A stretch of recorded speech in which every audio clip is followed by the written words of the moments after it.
ब्रह्मसूत्र ब्रह्मसूत्र ग्रंथ में page number 38 और 38 पेज के ऊपर प्रथम पंक्ति में शुरू से देखिए। तो न व्यर्थ ब्रह्माश्रित अशेष विचार प्रतिज्ञानार्थत्वात् इति चेत न। ठीक है, यहाँ से चलेगा। तो बात यह चल रही थी कि प्रथम सूत्र जो है अथा तो ब्रह्म जिज्ञासा, इस सूत्र में अथ और अतः शब्द का अर्थ होने के बाद अंतिम पद जो है ब्रह्म जिज्ञासा, उसका विचार करने के लिए आरंभ किया था। तो बताया था कि ब्रह्मणः जिज्ञासा ब्रह्म जिज्ञासा, और यहाँ पर ब्रह्मणः इस पद में षष्ठी विभक्ति हुई है। अब यह षष्ठी विभक्ति किस अर्थ में है, इस बात की चर्चा चल रही है। तो सिद्धांतियों ने कहा कि यहाँ कर्म में षष्ठी हुई है, किंतु पूर्व पक्षी कहता है कि यहाँ कर्म में षष्ठी मानने की जरूरत नहीं है, अपितु शेष में षष्ठी है। सूत्र आता है षष्ठी शेषे, इसके आधार पर शेष अर्थ में, शेष शब्द का अर्थ होता है संबंध सामान्यम शेष, सामान्य संबंध अर्थ में, और सामान्य संबंध रूप जो अर्थ होता है उसको कहते शेष।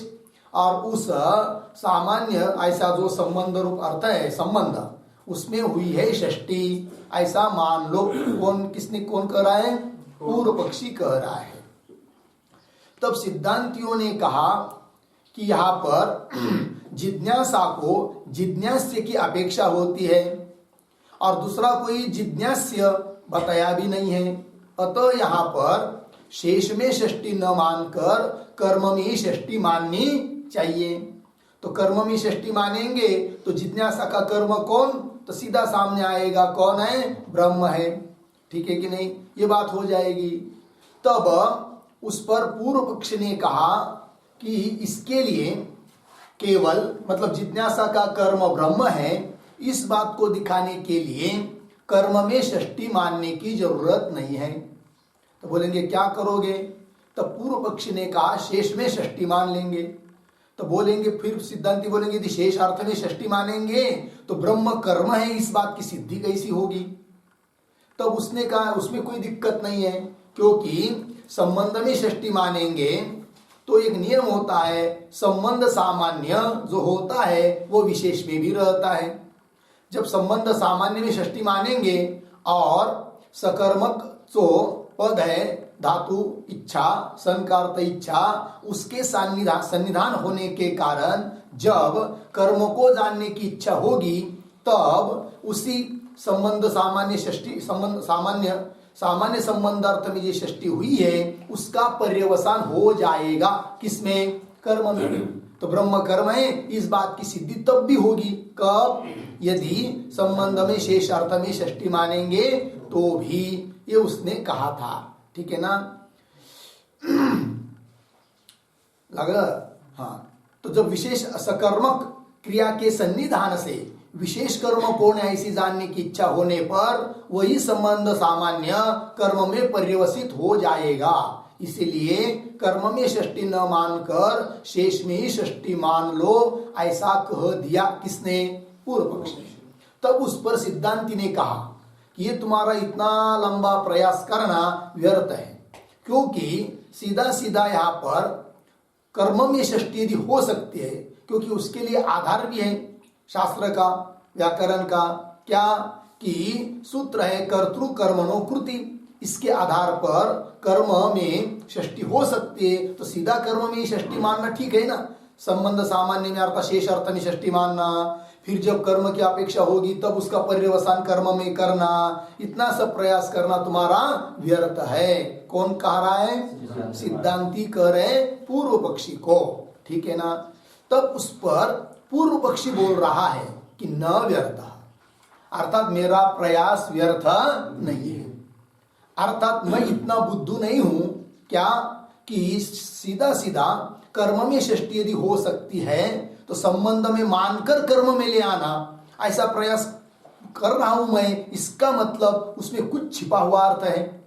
यदि कुछ छिपा हुआ अर्थ नहीं होता तो पूर्व पक्षी कर रहा है, यदि कुछ छिपा हुआ अर्थ नहीं होता तो मैं क्यों सीधा कर्म को छोड़कर संबंध के द्वारा कर्म में षष्ठी कर्म में ले आता। इसका मतलब कुछ तो गंभीर अर्थ है, और उस गंभीर अर्थ को बताने के लिए पहले शेष अर्थ में षष्ठी मानना उचित है और बाद में कर्म में ले आना। विशेष जिज्ञासा होने पर ऐसा कर लेंगे, कर्मार्थ में मान लेंगे बाद में, ठीक है कि नहीं। तो फिर वो क्या तुम्हारी छुपी बात है कि जिसके लिए तुम संबंध में षष्ठी मानने जा रहे हो, ऐसा पूछेंगे सिद्धांती पूर्व पक्षी को। तब सिद्धांती बताता है हाँ उस बात को मैं बता रहा हूं।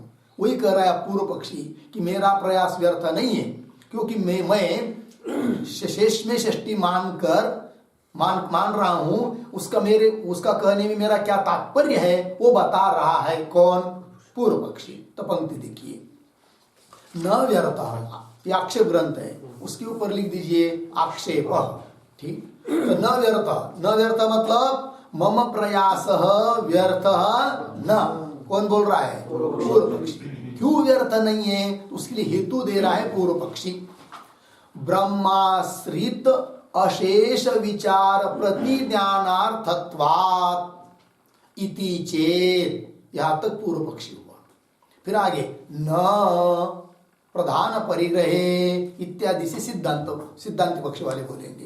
तो न प्रधान परिग्रहे, ये जो पंक्ति है कि नहीं, उसके ऊपर लिख दीजिए समाधानम।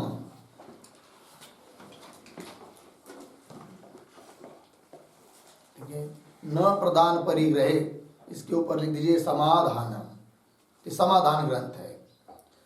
अब वो समाधान तो बाद में समझेंगे, पहले पूर्व पक्षी क्यों संबंध शेष में षष्ठी मान रहा है, उसका क्या कहना है, उसको उसने जो हेतु दिया है उसको समझ लेंगे। तो वो क्या कर रहा है, ब्रह्माश्रित अशेष विचार प्रतिज्ञानार्थत्वात्, ठीक है ना। इसके लिए हमने शेष अर्थ में षष्ठी मानी है। कौन कह रहा है, पूर्व पक्षी। तो देखो भाई, तो ब्रह्मण जिज्ञासा, तो शेष अर्थ सामान्य संबंध अर्थ। तो इसका अर्थ क्या होता कि ब्रह्म और ब्रह्म संबंधी, कि ब्रह्म के संबंधी जो है उनके बारे में जिज्ञासा। तो ब्रह्म के संबंधी कौन, तो वही करे ब्रह्माश्रित अशेष, बाकी के सब मतलब ब्रह्म का लक्षण, ब्रह्म के बारे में युक्ति, ठीक है ना, ब्रह्म के बारे में प्रमाण, इनकी भी तो जिज्ञासा करना पड़ेगी। तो वो भी जिज्ञासा का विषय बन जावे। इसलिए हम सीधा कर्म में षष्ठी न मानकर शेष में षष्ठी मान रहे हैं, क्योंकि ऐसा अर्थ तभी आएगा जब शेष में षष्ठी मानेंगे। तो वही ब्रह्माश्रित अशेष विचार प्रतिज्ञानार्थत्वात्, ब्रह्म के आश्रित, ब्रह्म के संबंधी जो भी चीजें हैं उन सब का भी विचार करने की प्रतिज्ञा सिद्ध होने के लिए हम शेष अर्थ में षष्ठी मान रहे हैं। ये बोल रहा है कौन, पूर्व पक्षी। वही हेतु दिया उसने, ब्रह्माश्रित अशेष विचार प्रतिज्ञानार्थत्वात् इति चेत, लग गया। तो इति चेत आगे उत्तर आ रहा है न से, इसके पहले ब्रह्माश्रित अशेष विचार पद आया ना, उसके ऊपर एक टिप्पणी लिखेंगे।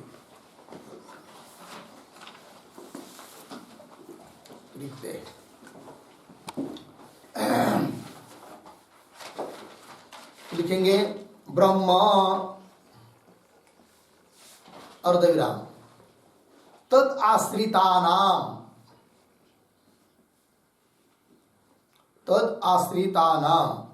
बराबर तत्संबंधीनाम बराबर तत्संबंधीनाम, आगे अशेषाणाम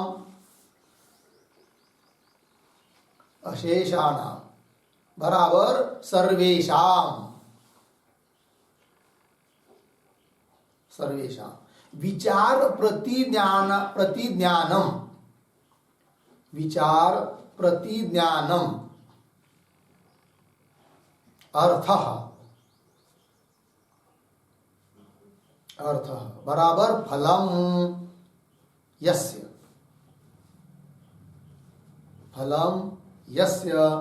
तत्वात् बराबर ब्रह्माश्रित अशेष विचार प्रतिज्ञानार्थत्वा, भाष्य का पद तत्वात क्या आगे बराबर, ब्रह्माश्रित अशेष विचार प्रतिज्ञानार्थत्वात्, प्रतिज्ञानार्थत्वात्। आगे मम मम पूर्वपक्षिणः, मम पूर्वपक्षिणः प्रयासः प्रयासः न व्यर्थः, न व्यर्थः, पूर्ण विराम। तथा ही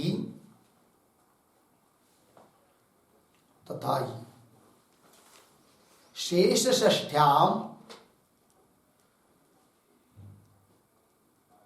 षष्ठ्याम ब्रह्म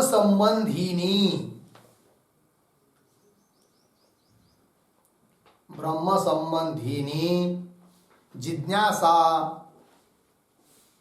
प्रतिज्ञाता भवति, जिज्ञासा प्रतिज्ञाता भवति, पूर्ण विराम। तत्र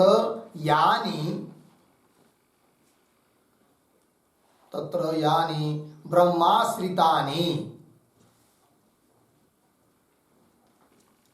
ब्रह्माश्रितानि लक्षण प्रमाण युक्ति ज्ञान साधन फलानि, युक्ति ज्ञान साधन फलानि अर्धविराम, साधन फलानि लिखा अर्धविराम। तेषाम अपि विचारः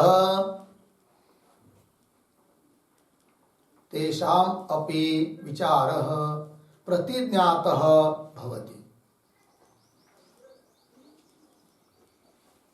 प्रतिज्ञातः भवति, पूर्ण विराम।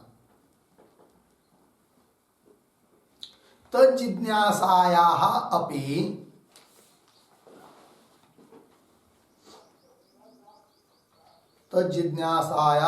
अपि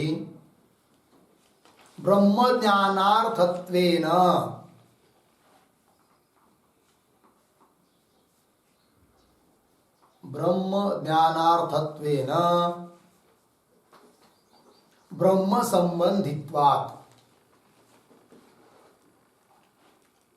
ब्रह्म संबंधित्वात्, पूर्ण विराम।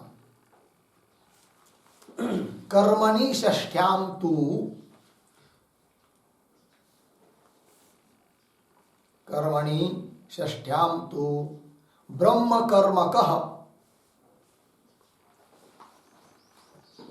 ब्रह्मकर्मकः एव विचारः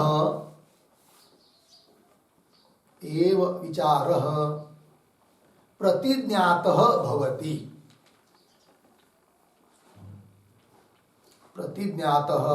भवति, पूर्ण विराम। इति अभिसंधिना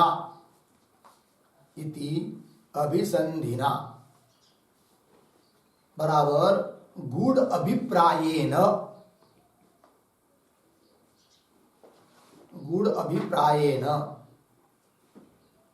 शेष षष्ठी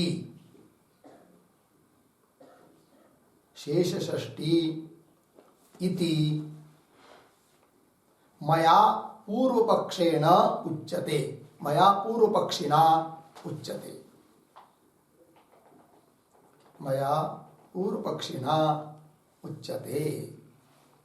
अतः न मत्प्रयासः व्यर्थः,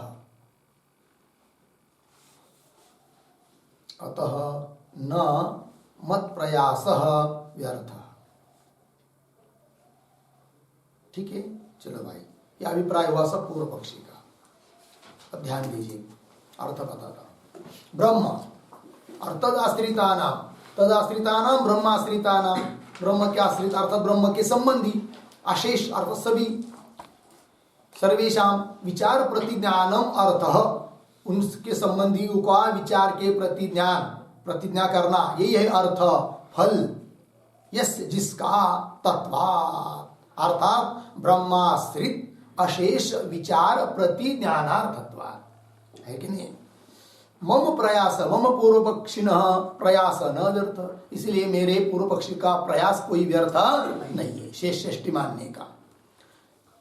कैसे उसको स्पष्ट कर रहा है और वो तथाई करके, तो शेष षष्ठी मानने पर क्या अर्थ निकल आता है कि ब्रह्म संबंधिनी जिज्ञासा प्रतिज्ञाता भवती, ब्रह्म के संबंधी जो भी है उनको उनकी भी जिज्ञासा, जानने की इच्छा प्रतिज्ञात हो जाती है।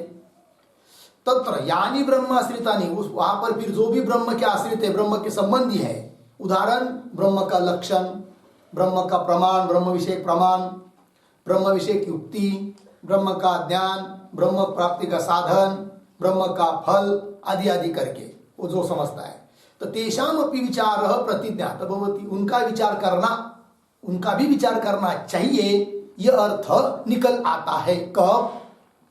शेष षष्ठी मानेंगे तब। आगे तज्जिज्ञासाया अपि ब्रह्म ज्ञानार्थत्वेन, और उनकी जिज्ञासा करना भी आवश्यक है, लक्षण आदि सबकी बाकी के संबंधियों की, क्योंकि उनकी जिज्ञासा नहीं करेंगे तो ब्रह्म ज्ञान होगा ही नहीं। ब्रह्म ज्ञान होने के लिए ब्रह्म का लक्षण प्रमाण ये सब तो जानना ही पड़ेगा। तज्जिज्ञासाया अपि ब्रह्म ज्ञानार्थत्वेन, वो भी ब्रह्म ज्ञान के लिए उपयोगी होने के कारण वो ब्रह्म संबंधी है, इसलिए शेष षष्ठी मानना उचित है, ये पूर्व पक्षी का कहना हुआ।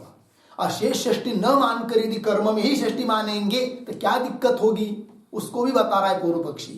कर्मणि षष्ट्याम तु, कर्म में ही षष्ठी मानेंगे तो ब्रह्म कर्म का एव विचार प्रतिज्ञात भवति, तब अर्थ निकलेगा क्या, केवल ब्रह्म का ही विचार करना चाहिए, उसके संबंधी बात आएगी नहीं, केवल ब्रह्म ही आएगा, ब्रह्म के संबंधी का भी विचार करना चाहिए, ऐसा अर्थ आएगा नहीं। ब्रह्म कर्म का एव विचार प्रतिज्ञात भवति इति अभिसंधिना, अर्थात गुण अभिप्रायेन शेष षष्ठी मानना करनी चाहिए, ऐसा मैं पूर्व पक्षी बोल रहा हूं, मेरे द्वारा बोला जा रहा है, इसलिए मेरा प्रयास व्यर्थ नहीं है, पूर्व पक्षी बोल रहा है। ठीक है, बात समझ में, उसकी पंक्ति देखिए अब भाष्य में, न व्यर्थ ब्रह्माश्रित अशेष विचार प्रतिज्ञानार्थत्वात् इति चेत, लग गए इतना। अब सिद्धांति उत्तर दे, न, ये तुम्हारा कहना ठीक नहीं है। क्यों? कि ब्रह्म कर्म में षष्ठी मान लेंगे तो मुख्य हो जाएगा कौन? ब्रह्म, और मुख्य का ग्रहण हो जाता है जहां भी व्यवहार में भी, तो उसके संबंधी आपसे आप आ जाते हैं, उसके लिए अलग से प्रयास करने की जरूरत नहीं पड़ती है, वही कह रहे हैं। इति चेतना प्रधान परिग्रहे तद अपेक्षितानाम अर्थाक्षिप्तत्वात्, ये उत्तर दे रहे कौन? सिद्धांती। प्रधान परिग्रहे, प्रधान जो मुख्य है उसको एक बार पकड़ लिया, ग्रहण कर लिया, तब तद अपेक्षितानाम, उस प्रधान के लिए, मुख्य के लिए जो जो अपेक्षित है वो आपसे आप आ जाते हैं, अर्थात आक्षिप्त हो जाते हैं। आक्षिप्त होना मतलब ग्रहण होना, अर्थात उनका ग्रहण हो जाता है, उनके लिए शेष में षष्ठी मानने की जरूरत नहीं है, ये कहना है उसका, सिद्धांतियों का। प्रधान परिग्रहे तद अपेक्षितानाम अर्थाक्षिप्तत्वात्, लग गया जी। तो तद अपेक्षितानाम, ये पद आया है ना, उस पर एक वाक्य लिखते छोटा,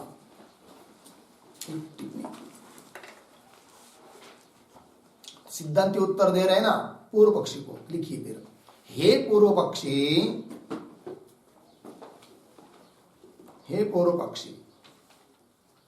त्वत्प्रयासस्य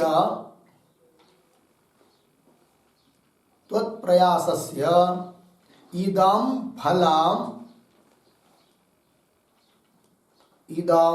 फलं न युक्तम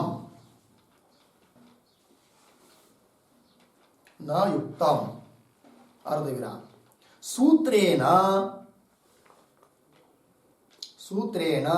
स्पष्टतः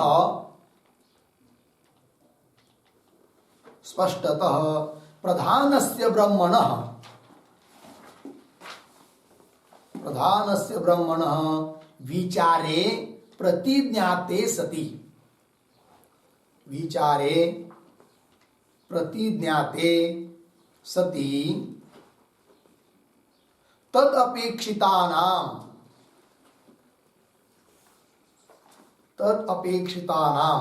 बराबर तद उपकरणानां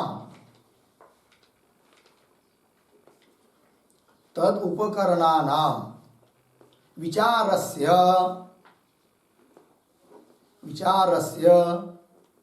अर्थाक्षिप्तत्वात्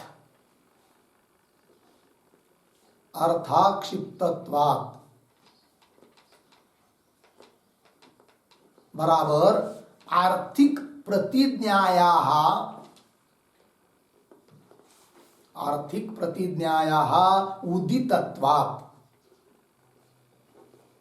उदितत्वात् अर्धविराम न तदर्थम शेषषष्ठी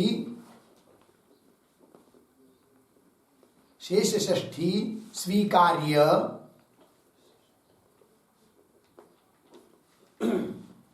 एतादृशः प्रयासः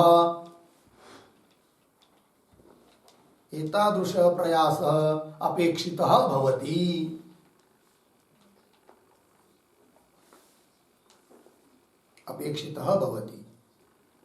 ठीक हो गया।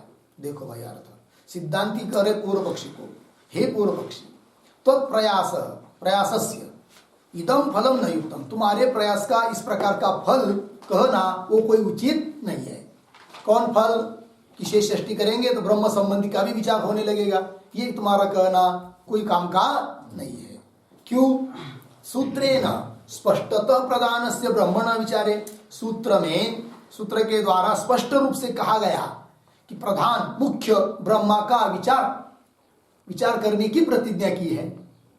तो मुख्य को पकड़ लिया ब्रह्म को, तो उसके संबंधी बाकी के आप से आप आ जाएंगे। तो वही कह रहे सूत्रेण स्पष्टतः प्रधानस्य ब्रह्मण, प्रधान ऐसे ब्रह्म का विचारे प्रतिज्ञाते सति, उसके विचार की प्रतिज्ञा की हुई है। तो तद अपेक्षिता नाम, उस ब्रह्म के लिए अपेक्षित जो उसके उपकरण, उसके संबंधी, उनका विचारस्य अर्थाक्षिप्तत्व, उनका भी विचार करना चाहिए। ये बात अर्थात आ जाती है, अर्थाक्षिप्तत्व।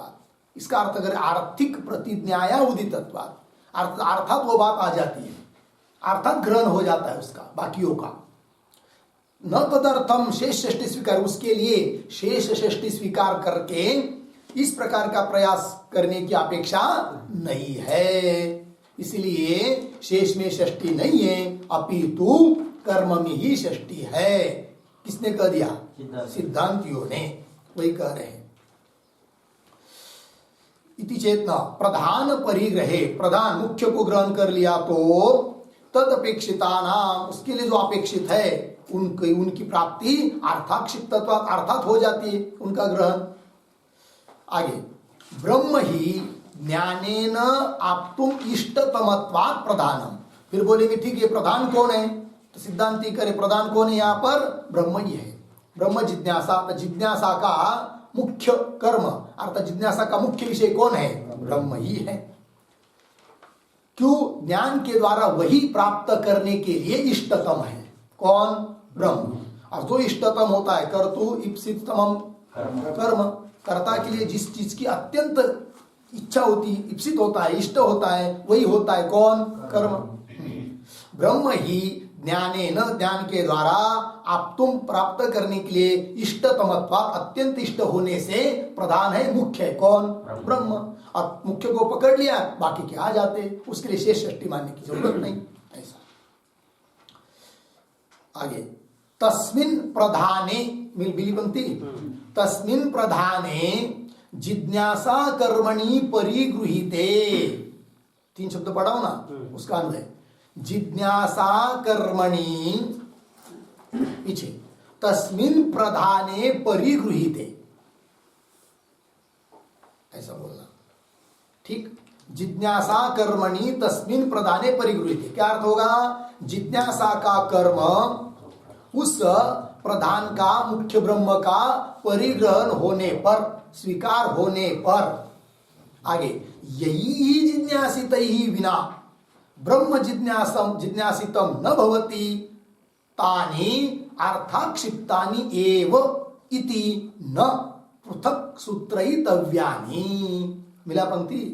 अब देखिए भाई, तो जिज्ञासा कर्मणि तस्मिन् प्रधाने परिगृहीते, जिज्ञासा का कर्म उस प्रधान ब्रह्म को स्वीकार किया, पकड़ लिया, तो यही जिज्ञासित ही बिना, जिनकी जिज्ञासा किए बिना ब्रह्म की जिज्ञासा नहीं होती है, वे सब बाकी के भी आपसे आप आ ही जाते हैं।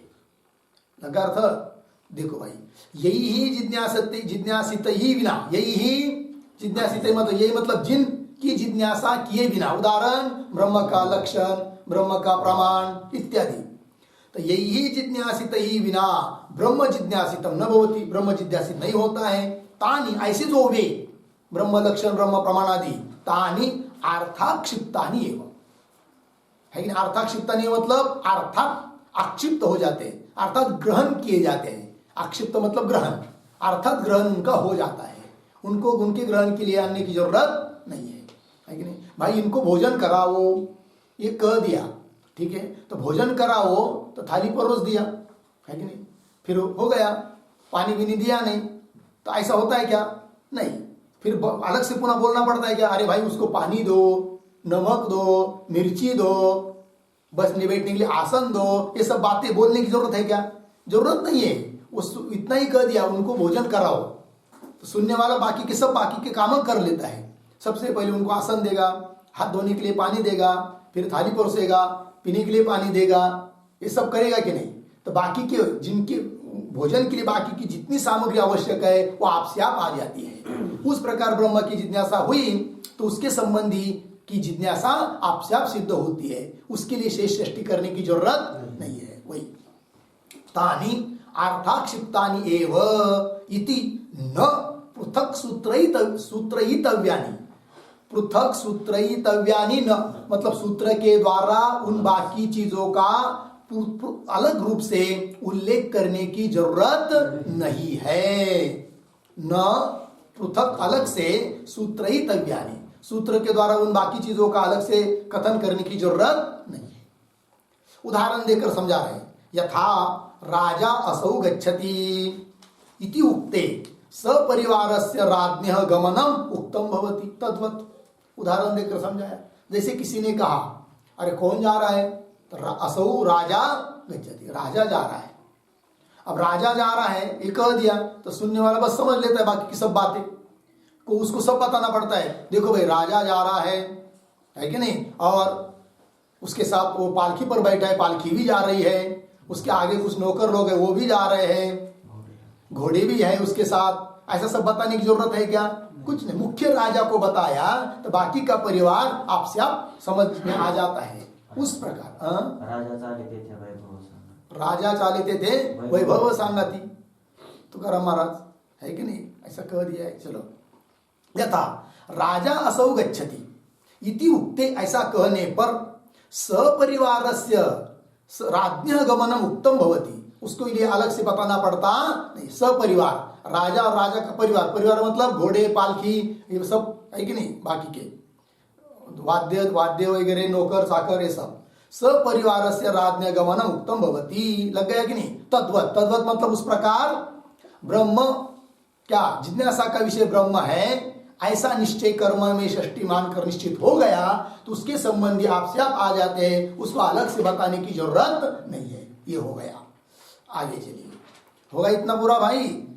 और आगे चलिए, आगे आ रहा है श्रुत्यनुगमाच्च, ये पंक्ति आया।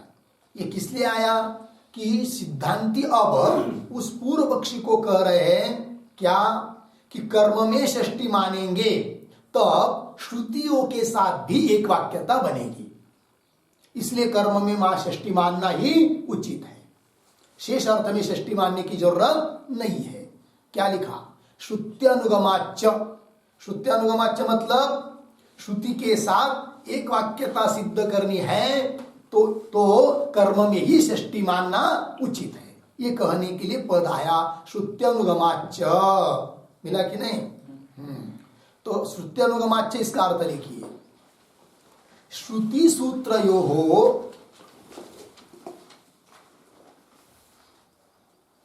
श्रुति सूत्रयोः एकार्थत्व लाभात्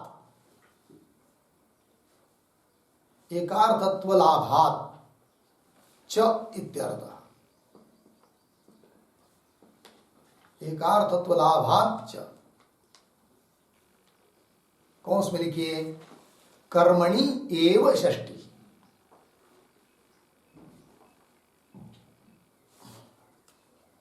ठीक है, कर्मणि एव षष्ठी, कौन बात? तात्पर्य क्या निकला? श्रुति और सूत्र इन दोनों का एक ही अर्थ है, श्रुति के साथ भी मेल बैठता है जब कर्म में षष्ठी मानेंगे तो, इसलिए कर्म में ही षष्ठी है। ठीक है ना? तो कौन वो श्रुति है, मूल श्रुति कि जिसके निमित्त से ब्रह्म की जिज्ञासा बताई है सूत्रकारों ने, है कि नहीं? तो कौन श्रुति है? तो मूल श्रुति को बता रहे हैं आगे। यतो वा इमानि भूतानि जायन्ते इत्याद्याः श्रुतयः तद विजिज्ञासस्व तद ब्रह्म इति प्रत्यक्षम एव ब्रह्मणः जिज्ञासा कर्मत्वं दर्शयन्ति। बराबर, दर्शयन्ति दिखाती है। दर्शयन्ति, दर्शयन्ति का कर्ता कौन है? शाबाश, श्रुतयः दर्शयन्ति, श्रुतियां दिखा रही है। श्रुतयः किम दर्शयन्ति? श्रुतयः जिज्ञासा कर्मत्वं दर्शयन्ति, जिज्ञासा का कर्म को दिखा रही है। तो श्रुतयः कस्य जिज्ञासा कर्मत्वं दर्शयन्ति? हाँ, श्रुतयः ब्रह्मणः जिज्ञासा कर्मत्वं दर्शयति। श्रुतिया ब्रह्म ही जिज्ञासा का कर्म है, इस बात को दिखा रही है। लग गया जी? कौन श्रुतियां है वो? तो श्रुतियों का उल्लेख किया। फिर यतो वा इमानि भूतानि जायन्ते, जिससे ये सब भूतों की उत्पत्ति होती है।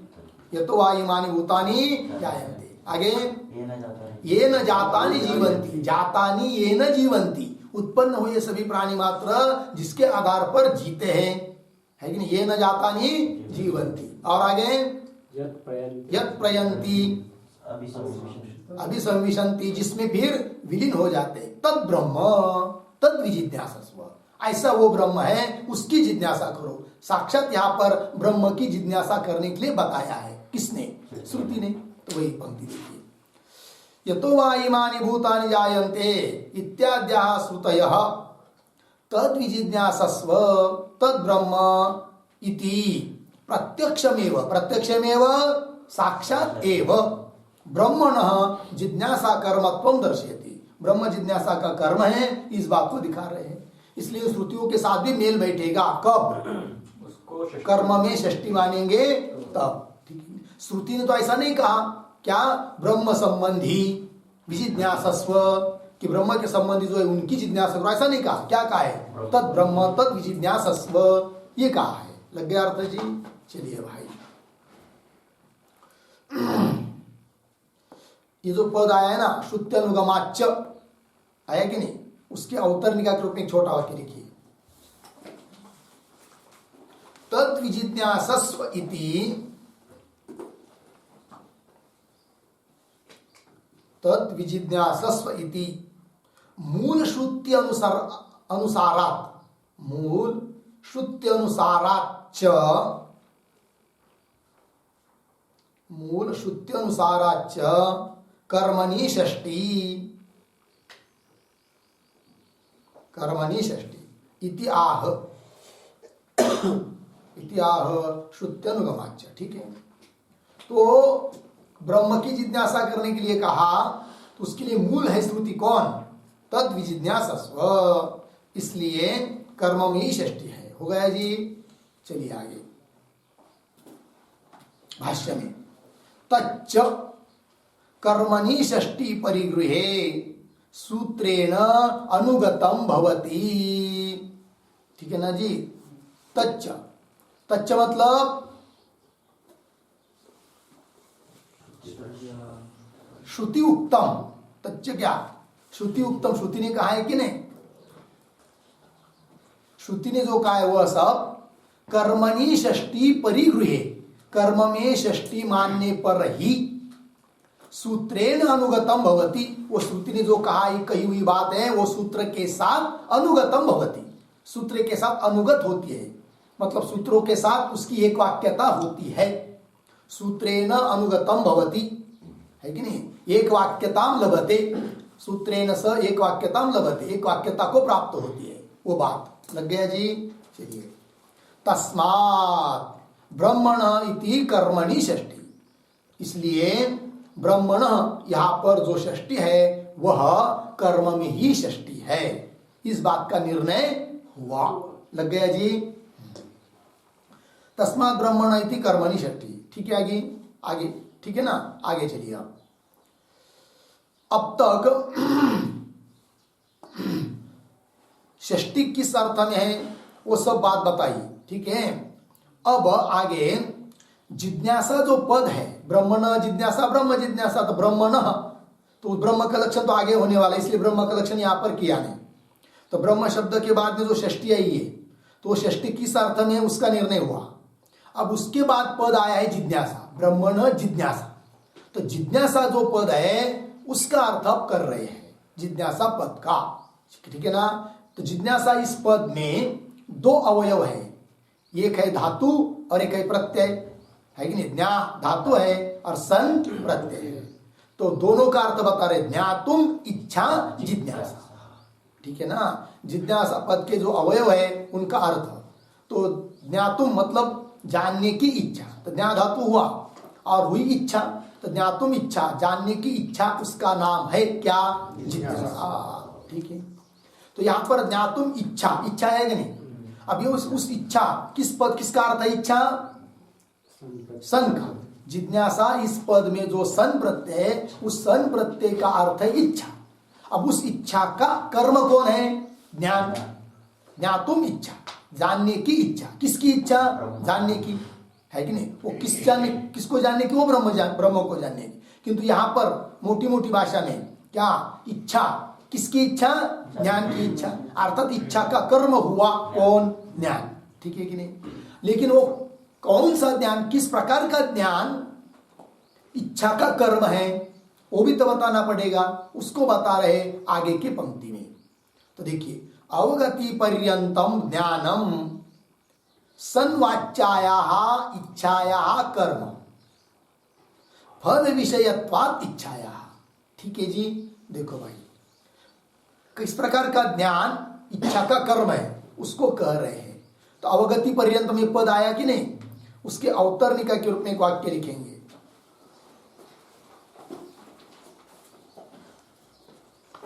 सन्वाच्यायाः इच्छायाः सन किंवा सन प्रत्यय वाच्यायाः इच्छायाः कर्म यत् ज्ञानम, कर्म यत् ज्ञानम तत्कीदृशम, तत्कीदृशम अर्धेरा, तस्याः इच्छायाः, तस्याः इच्छायाः फलं च किम, तस्याः इच्छायाः फलं च किम इति आह अवगति इति आह अवगति इति, ठीक है जी। देखो भाई, तो सन प्रत्यय का वाच्य जो इच्छा है उस इच्छा का जो कर्म है ज्ञान, वो किस प्रकार का है और उस इच्छा का फल क्या है, ऐसी जानने की इच्छा होगी तो बता रहे हैं। अवगति पर्यंतम ज्ञानम सन वाच्याया इच्छाया कर्म, सन, सन मतलब सन प्रत्यय है, सन प्रत्यय का वाच्य कौन है, इच्छा, उस इच्छा का कर्म कौन है, ज्ञान। किस प्रकार का ज्ञान, अवगति पर्यंतम ज्ञान, अवगति पर्यंत ज्ञान, ये है, इस प्रकार का ज्ञान इच्छा का कर्म है, ठीक है जी। अब प्रश्न उपस्थित होगा कि अवगति पर्यंत मतलब क्या? अवगति पर्यंत ज्ञान इच्छा का कर्म है, मतलब इच्छा करो, ज्ञातुम इच्छा, जानने की इच्छा करो, ब्रह्म को जानने की इच्छा करो, अर्थात इच्छा का कर्म हुआ कौन? ज्ञान। किंतु कहाँ तक ज्ञान? अवगति पर्यंत, ब्रह्म की अवगति, ब्रह्म की अनुभूति, अनुभूति तक ज्ञान वह इच्छा का कर्म है। ठीक है, अब यहां पर पद आया अवगति पर्यंत, उसका स्पष्टीकरण करने के लिए एक वाक्य लिखते उस पर टिप्पणी, अवगति पर्यंत, इसके बारे में, इसके ऊपर आवरण निवृत्ति रूप, आवरण निवृत्ति रूप अभिव्यक्ति मत, अभिव्यक्ति मत चैतन्यम, चैतन्यम अवगति ही, चैतन्यम अवगति ही। आगे पर्यंतः अवधि ही यस्य, पर्यंतः अवधि ही यस्य बराबर अखंड साक्षात्कार वृत्ति ज्ञानस्य, अखंड साक्षात्कार, अखंड साक्षात्कार वृत्ति ज्ञानस्य अर्धविराम ईदृशं ज्ञानम एव, ईदृशं ज्ञानम एव जिज्ञासायाः कर्म, जिज्ञासायाः कर्म अर्धविराम तदेव फलम अपि, तदेव फलम अपि पूर्णविराम यथा, यथा घट जिज्ञासा इत्यत्र, घट जिज्ञासा इत्यत्र सन्वाच्यायाः इच्छायाः, सन्वाच्यायाः इच्छायाः कर्म घटावगति पर्यंतम ज्ञानम,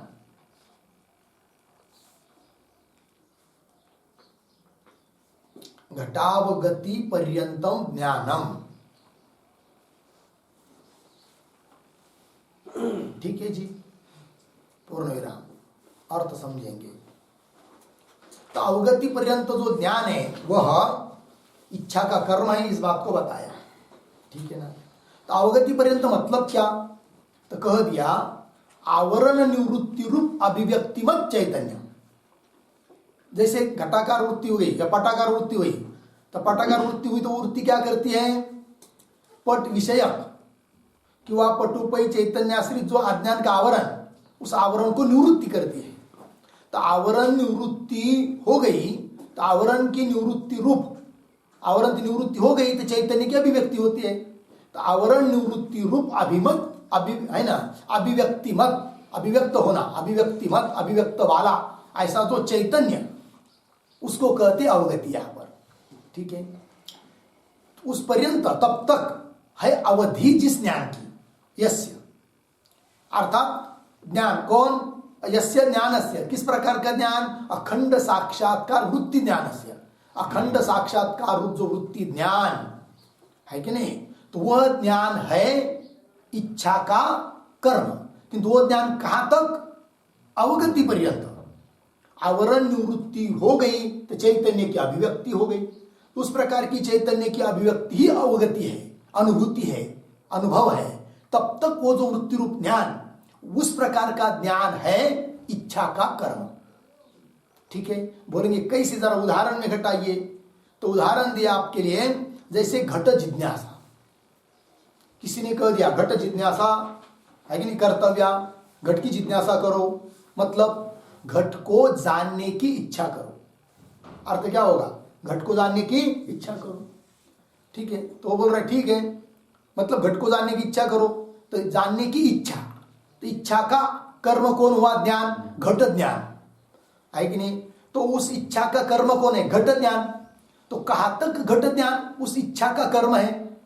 तो बोलेंगे ये कोई बात नहीं, हाँ हमने क्या पढ़ लिया, घट ऐसा होता है, मिट्टी से बनाया जाता है, उसमें पानी रखा जाता है और वो कुलाल उसको बेचता है, उसको चक्र के ऊपर बनाता है।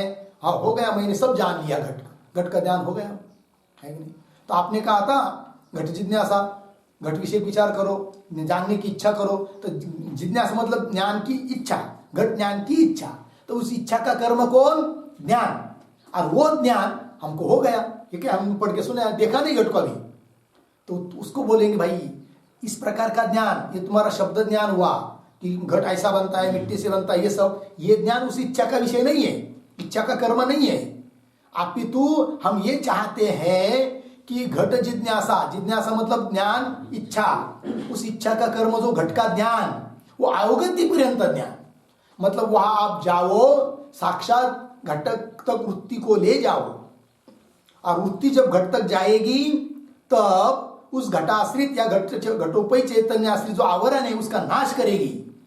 तब उस घट में घटाकार वृत्ति होगी ना, तो वृत्ति विशिष्ट घट में चैतन्य की अभिव्यक्ति होगी, अयम घट, तो वो हुआ ज्ञान।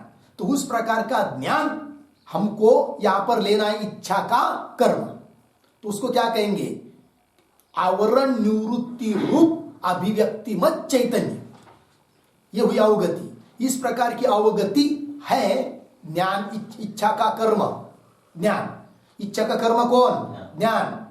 किस प्रकार का ज्ञान? अवगति पर्यंत ज्ञान। उदाहरण में समझ में आया कि नहीं? तो ये घट है, ऐसा जब तुमको देखेगा, उसका आवरण निवृत्त होगा, अर्थात चैतन्य की अभिव्यक्ति होगी, तब उस प्रकार का वह ज्ञान हुआ इच्छा का कर्म। केवल वो घट को देखा ही नहीं और पढ़ लिया, उस प्रकार का घट का ज्ञान इच्छा का कर्म नहीं है। उस प्रकार ब्रह्म जिज्ञासा, तो ब्रह्म तो हुआ इधर, तो जिज्ञासा, जिज्ञासा मतलब ज्ञातुम इच्छा, ज्ञातुम इच्छा। तो उस इच्छा का कर्म कौन? ज्ञान, ठीक है ना। तो ब्रह्म विषय ज्ञान वह है इच्छा का कर्म, किंतु कहाँ तक ज्ञान, किस प्रकार का ज्ञान उस इच्छा का कर्म है, तब बताया अवगति पर्यंत ज्ञान। तो बोलेंगे अवगति पर्यंत मतलब क्या? सरल शब्द में कहना अनुभूति पर्यंत ज्ञान। दूसरी भाषा में, यहाँ की शास्त्रीय भाषा में, आवरण निवृत्ति रूप अभिव्यक्ति मत चैतन्य, यही है अवगति। मतलब ब्रह्माकार वृत्ति करोगे तब ब्रह्माश्रित जो अज्ञान और उसका आवरण वो नष्ट होगा, तब अहम ब्रह्मास्मि या अनुभूति होगी, अवगति। इस प्रकार का ज्ञान वो है इच्छा का कर्म, ठीक है ना। इसलिए ऐसे ज्ञान की इच्छा करो, ज्ञातुम इच्छा। लग गया कि नहीं अर्थ? ये बात हो गई। पंक्ति देखिए, अवगति पर्यंतम ज्ञानम सन्वाच्याया इच्छाया कर्म, वो इच्छा का कर्म हुआ, इस प्रकार का ज्ञान, ठीक है। तो बोलेंगे फल क्या है? तो फल विषयत्वात् इच्छाया, वही फल भी है। टिप्पणी में आपको लिख दिया कि नहीं? क्या? हाँ, तदेव फलम, वही फल है कि नहीं? जो उस प्रकार का जो ज्ञान है वही इच्छा का फल है, मतलब इच्छा का जो कर्म है वही फल है। क्यों? तो बता रहे फल विषयत्वात् इच्छाया, इच्छा जो होती है वह फल विषयक ही होती है, इसलिए। लग गया कि नहीं? तो देखो भाई, मिला ना पंक्ति? कहा गया फल विषयत्वात् इच्छाया, ठीक है कि नहीं? अब कोई शंका करेगा कि आपने इच्छा का जो कर्म बताया उसी को फल कह रहे हो, है कि नहीं? वो ज्ञान ही क्या है? इच्छा का कर्म है, और वही क्या है? इच्छा का फल है। लेकिन ऐसा तो कहीं देखा नहीं जाता व्यवहार में, किसी भी क्रिया में कर्म अलग होता है, फल अलग होता है। यहां पर तो जो इच्छा का कर्म है उसी को आप फल कह रहे हो, ये कैसे? शंका होगी। तो ये जो पद आया है कि नहीं, फल विषयत्वात् जिज्ञासा, फल विषयत्वात् इच्छाया, उसके अवतर निकाय के रूप में एक वाक्य लिखते हैं तो वो स्पष्ट होगा। ननु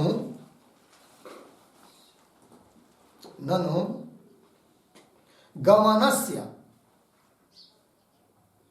ग्रामः कर्म,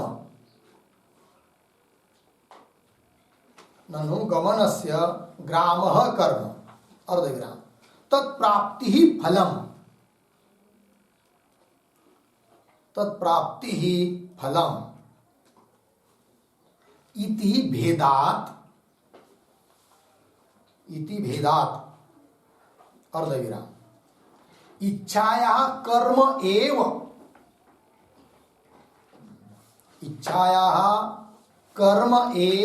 फलम इति अयुक्तम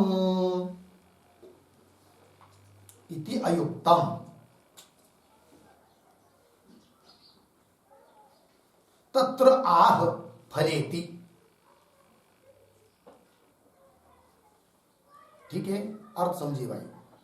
तो जैसे ननु पूर्व पक्ष बोल रहा है गमनस्य, गमन क्रिया है, तो गमन क्रिया का कर्म कौन है? ग्राम। जैसे देवदत्त ग्रामम गच्छति, उस गमन क्रिया का कर्म कौन है? ग्राम। और गमन क्रिया का फल क्या है? गांव की प्राप्ति, गांव को पहुंचना, गांव की प्राप्ति। ठीक है कि नहीं? दोनों अलग है, कर्म अलग है और फल अलग है। तो वही गमनस्य ग्राम कर्म और तत्प्राप्ति ग्राम की प्राप्ति फलम इति भेदात, ऐसा भेद है। और यहां पर तो कह रहे हो कि इच्छा का जो कर्म है वही फल है, ये कैसे है कि नहीं? तो उस उत्तर दिया फल विषयत्वात् इच्छाया, इच्छा होती है वो फल विषयक होती है, इसलिए इच्छा का जो कर्म है वही फल है। किंतु बोलेंगे भाई कर्म और फल में भेद चाहिए, तो उसका उत्तर उत्तर ये होता है कि इच्छा को छोड़कर बाकी क्रियाओं में वो नियम है, कर्म अलग फल अलग, किंतु इच्छा के बारे में वो नहीं है कि नहीं? इसलिए करें फल विषयत्वात् इच्छाया, है ना? इस पर एक छोटा वाक्य लिखते हैं,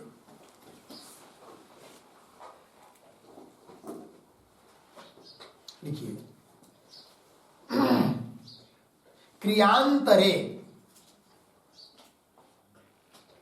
क्रियांतरे कंस में लिखिए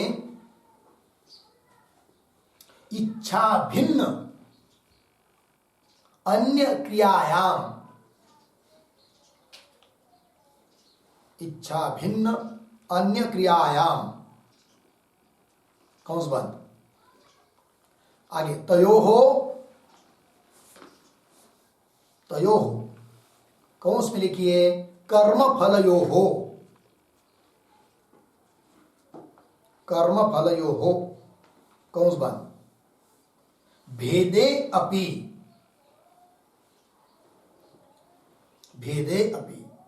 इच्छायाः फल विषयत्वात्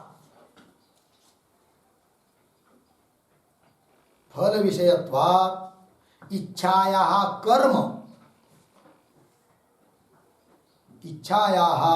कर्म एव फलम इत्यर्थः। इच्छायाः कर्म एव फलम इत्यर्थः। ठीक है जी, अर्थ समझिए भाई। क्रियांतर मतलब इच्छा को छोड़कर बाकी की क्रिया में, गमन, खाना पीना, बाकी सब क्रिया, उनमें सब में तयोहो कर्म फलयो, कर्म और फल इन दोनों में भेद होने पर भी, जैसे गमन क्रिया का कर्म अलग है फल अलग है, उस प्रकार भेद होने पर भी इच्छा के बारे में वैसा नहीं है। इच्छाया फल विषयत्वात्, फल विषय की इच्छा होती है, इसलिए इच्छा का जो कर्म है वही है क्या? फल। ठीक है ना? तो अवगति पर्यंत ज्ञान ये इच्छा का क्या है? कर्म है, और फल भी वही है। तो वही फल विषयत्वात् इच्छाया। लग गया इतना जी? आगे चलिए। ज्ञानेन ही प्रमाणेन अवगंतुम इष्टम ब्रह्म, मिला पंक्ति? हाँ, क्या लिखे हैं? ज्ञानेन। हाँ, अब यहां तक ये विचार हुआ कि इच्छा का कर्म कौन है? इच्छा का कर्म बताया कौन? ज्ञान, अवगति पर्यंत ज्ञान, फल भी वही है, इस बात का निर्णय हुआ। लगा पंक्ति? किंतु अवगति पर्यंत ज्ञान ये इच्छा का आपने क्या बताया? कर्म बताया, है कि नहीं? इच्छा का कर्म कौन है? ज्ञान। किस प्रकार का ज्ञान? अवगति पर्यंत ज्ञान। किंतु अवगति और ज्ञान, तो अवगति शब्द का अर्थ क्या होता है? ज्ञान, और अवगति पर्यंत ज्ञान, तो ज्ञान ये कैसे? दोनों में अंतर समझ में आ रहा है कि नहीं? क्या बात क्या चल रही है? आपने इच्छा का कर्म कौन बताया? ज्ञान। और वो ज्ञान का स्वरूप क्या बताया? अवगति पर्यंत। अवगति शब्द का अर्थ क्या होता है? ज्ञान, है कि नहीं? तो समझ में नहीं आ रहा है ना? तो ज्ञान है कि नहीं? तो वही कर रहे, फिर उसको स्पष्ट कर रहे अभी। तो ज्ञानेन ही, ये जो पंक्ति आई है उसके अवतरणी का रूप में छोटा वाक्य, ननु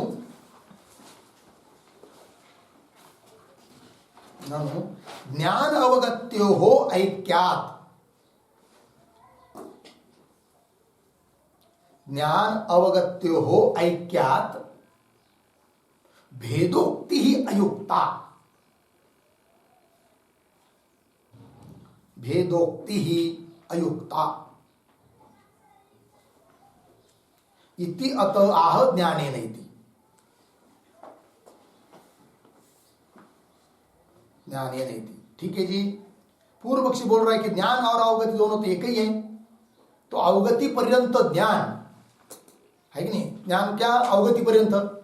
ऐसा ज्ञान इच्छा का कर्म, ये कैसे फिर भेद तो कैसा कह रहे हो? उत्तर दे रहे उसके लिए, ज्ञानेन ही प्रमाणे, भाष्य में ज्ञानेन ही प्रमाणेन अवगंतुम इष्टम ब्रह्म, ठीक है।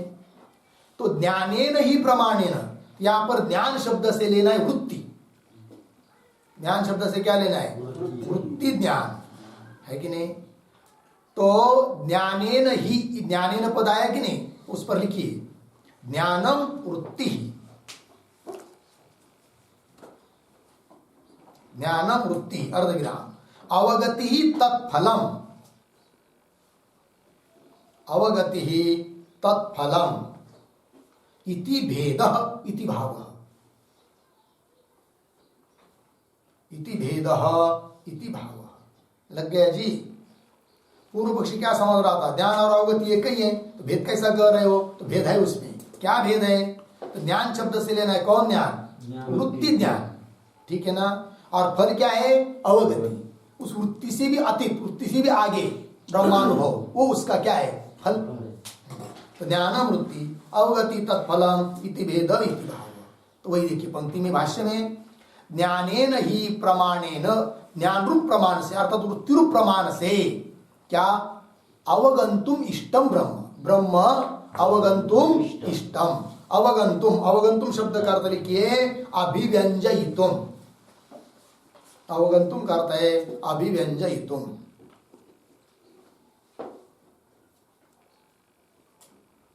अभिव्यंजयितुम अर्थ हुआ फिर वृत्ति रूप जो ज्ञान, उस ज्ञान रूप प्रमाण से ब्रह्म अवगंतुम इष्टम, जानने के लिए योग्य है, ये कहा। फिर आगे ब्रह्मावगति ही पुरुषार्थ, है कि नहीं? वही फल है कि नहीं? ब्रह्मावगति, वो फल बताया था। ज्ञान की इच्छा बुद्ध जो कर्म है कि नहीं? सॉरी, इच्छा का कर्म जो ज्ञान, वो अवगति पर्यंत ज्ञान, वही फल बताया, है कि नहीं? और वो अवगति मतलब क्या? अवगति का अर्थ बताया क्या? अभिव्यंजन, अभिव्यक्त होना। और उस प्रकार की ब्रह्म की अवगति, ब्रह्म का अनुभव होना, वही पुरुषार्थ है कि नहीं? इसलिए वही फल है कि नहीं? इच्छा का कर्म जो ज्ञान है कि नहीं, उस वृत्ति रूप ज्ञान रूप प्रमाण से ब्रह्म की अवगति ये फल है। तो ब्रह्म की अवगति अनुभव ये फल है। तो क्यों फल है? तो वही पुरुषार्थ है। वो पुरुषार्थ क्यों है इसको भी बता रही इसी पंक्ति में। ब्रह्मावगति ही पुरुषार्थ, मेरा पंक्ति। तो ब्रह्मावगति ही पुरुषार्थ, ब्रह्म की अवगति यही क्या है? पुरुषार्थ है। क्यों? हेतु दे रहे उसके लिए, निशेष संसार बीज अविद्यादि अनर्थ निबर्हणात्, निबर्हणात्, ये हेतु है। इसलिए ब्रह्मावगति पुरुषार्थ है। ठीक है, तो थोड़ा समझ लेंगे क्या है करके। निशेष संसार बीज अविद्यादि अनर्थ निबर्हणात्, ये पद आया कि नहीं? इस पद के ऊपर एक वाक्य लिखेंगे, इसका विग्रह हो जाएगा, अर्थ समझ में आएगा। लिखिए फिर। हाँ, तो अवगति फल कैसा है इस बात को समझाया जा रहा है।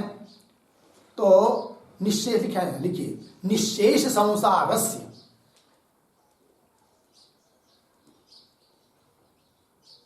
निशेष संसारस्य बराबर समस्त संसारस्य, समस्त संसारस्य बीजम, बीजम बराबर बीज रूपा अविद्या, बीज रूपा अविद्या बराबर माया, माया आदि,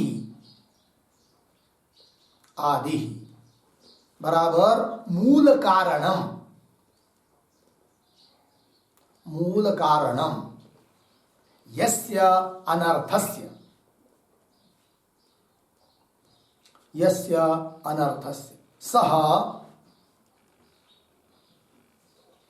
यस्य अनर्थस्य सह बराबर निशेष संसार बीजाविद्याद्यनर्थ, निशेष संसार बीजाविद्याद्यनर्थ, निशेष संसार बीजाविद्याद्यनर्थ अर्धविराम तस्य निबर्हणात्, तस्य निबर्हणात् बरोबर नाशकत्वात्, निबर्हणात् बराबर नाशकत्वात् ब्रह्मावगति एव पुरुषार्थ, ब्रह्मावगति एव पुरुषार्थ। ठीक है, चलो भाई अर्थ समझ लेंगे। तो निशेष संसार मतलब समस्त संसार, उसका बीज अर्थात बीज रूपा कौन है? अविद्या अर्थात माया, और वह है आदि, आदि मतलब मूल कारण। किसके लिए? यस्य अनर्थस्य, सभी अनर्थ के लिए मूल कारण कौन है? वो बीज रूप अविद्या ही है। सह शब्द बन गया फिर निशेष संसार बीजाविद्यादि अनर्थ है कि नहीं? अर्थात समस्त संसार रूप अनर्थ, तस्य निबर्हणा, निबर्हणा नाशकत्व, उसका नाश करने वाली ये ब्रह्मावगति है। इसलिए ब्रह्मावगति ही क्या है? पुरुषार्थ है। ठीक है, देखिए ब्रह्मावगति पुरुषार्थ क्यों? निशेष संसार बीज अविद्यादि अनर्थ निबर्हणा। लगा इतना? आगे चलिए। अब आगे कुल मिलाकर सूत्र वाक्य का अर्थ क्या हुआ वो करें। तस्मात् ब्रह्म विजिज्ञासितव्यम, ये तात्पर्य है। तस्मात् इसलिए ब्रह्म को ही जानना चाहिए, ये बात हो गई। तो तस्मात्, तस्मात् मतलब क्यों? तस्मात् के ऊपर एक छोटा वाक्य, तस्मात् दो अर्थ करेंगे तस्मात् के। नंबर एक, अथात अथातः शब्दाभ्याम, अथातः शब्दाभ्याम अधिकारिणः साधितत्वात्, अधिकारिणः साधितत्वात्, एक अर्थ हुआ। अथवा, अथवा ब्रह्मावगतेः, ब्रह्मावगतेः अनर्थ निबर्हणत्वात्, अनर्थ निबर्हणत्वात् बराबर नाशकत्वात्, नाशकत्वात् ब्रह्म ज्ञानाय विचारः कर्तव्यः,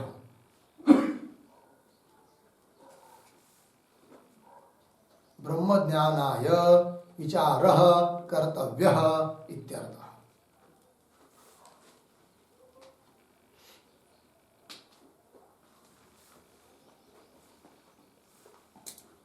हो गया जी?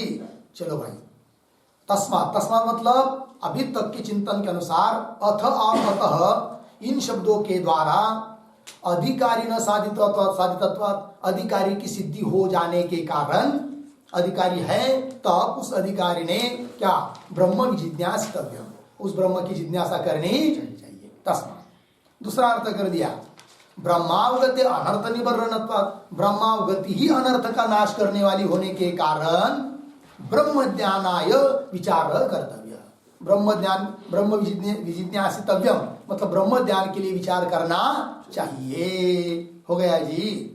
तस्मात् ब्रह्म विजिज्ञासितव्यम हो गया। यहाँ तक एक विषय विचार पूर्ण हुआ। आगे पंक्ति आ रही है, तत्पुनः ब्रह्म, मिला पंक्ति, उसके ऊपर लिखिए आक्षेप।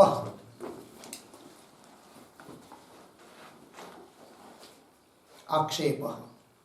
अब पूर्व पक्षी क्या आक्षेप कर रहा है और उसका कैसा समाधान दिया जाएगा, इसका विचार हम लोग कर रहे हैं। ओम पूर्णमदः पूर्णमिदं पूर्णात् पूर्णमुदच्यते पूर्णस्य पूर्ण